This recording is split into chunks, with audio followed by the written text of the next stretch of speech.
So, as people like Elon Musk have learned, sometimes it's better to start from scratch, and maybe build from the ground up with all the information that we know now, and maybe we can avoid some of those dangerous concepts that were there in the first place.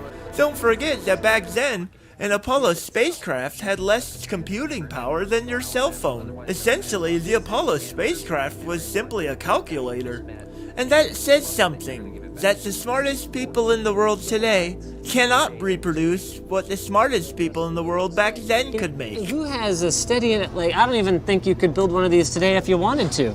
Sometimes you just had to be there for it to work at its best. So when the smartest people in the world say they don't know something, it's pretty easy to assume that you're not going to know it either, Mr. Smarty Pants. It's pretty silly to think that some farmer off in the middle of nowhere who's just minding his own business sees something in the sky that he's 100% sure that it's an alien spacecraft. Oh, yes, yes, yes. We live in a world of change. The trees are just the same as they were when I was a boy, only larger. The sun rises in the east and sets in the west. But when I was a boy, we didn't have the telegraph, and we didn't have the telephone, of course, nor the electric lights, nor any of these other things which have come up to bother us and help us. Unidentified flying objects are just that. Unidentified. That doesn't guarantee that the UFO is an alien source.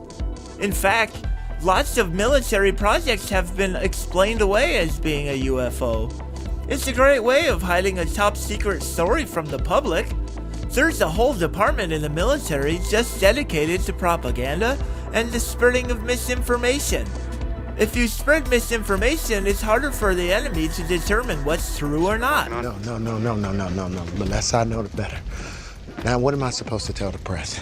Training exercise. Isn't that the usual BS? It's not that simple.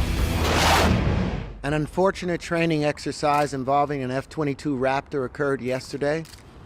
I am pleased to report that the pilot was not injured. So if the public conscience comes up with its own conspiracy theory, and it draws attention from a real, actual, top-secret story, the military might just go ahead and go along with it.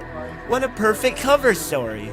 That made the job easy on the propaganda department, and we know the military likes to cover their stories. They don't want people to know that there was an accident or something that draws too much attention to a top-secret project. Now, understand, Commander, that torpedo did not self-destruct. You heard it hit the hull, and I was never here.